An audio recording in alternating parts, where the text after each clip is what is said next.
Betul ke guru nadi negara? Hari ni saya akan menyesal. Betul ke guru nadi negara? Kalau cikgu cuti seminggu apa terjadi? Best! Kalau Abdul Rahman? Tak nak lah, nanti kena pelajar matematik. Habis lah. Apa sebenarnya kerja cikgu? Marah kawan saya. Kawan saya yang sedang menangis. Bagi obat-obatan. Mari kita lihat apa cikgu buat bila kita tak sedang. Jom.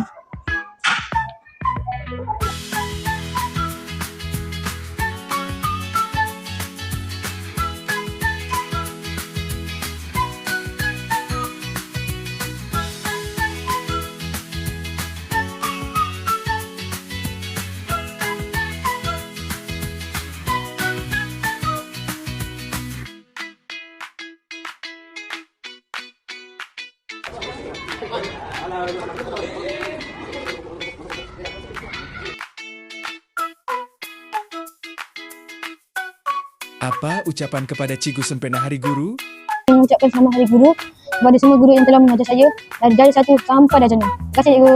I'm just wishing every teacher that's ever taught me before happy Teachers Day and thank you for teaching me from year 1 to year 6.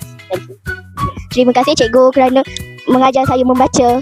Guru Hari Negara, selamat Hari Guru cikgu. Kami mengucapkan Selamat Hari Guru. Hari Guru kepada semua guru di SK Padang Perdana dan Hari Guru cikgu.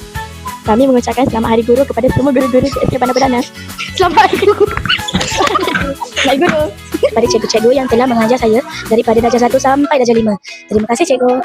Selamat Hari Guru. Kami sayang cikgu. Terima kasih cikgu sebab percaya saya. Selamat Hari Guru kepada semua guru di Sekolah Padang Perdana. Kami dari Dua Alfa mengucapkan selamat Hari Guru.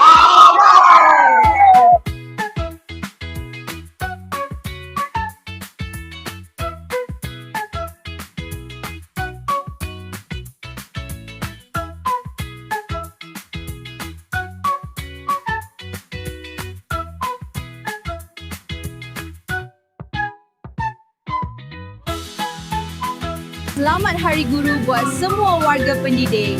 Guru Bitara, Nadi Negara. Terima kasih cikgu. Guru Bitara, Wadi Negara.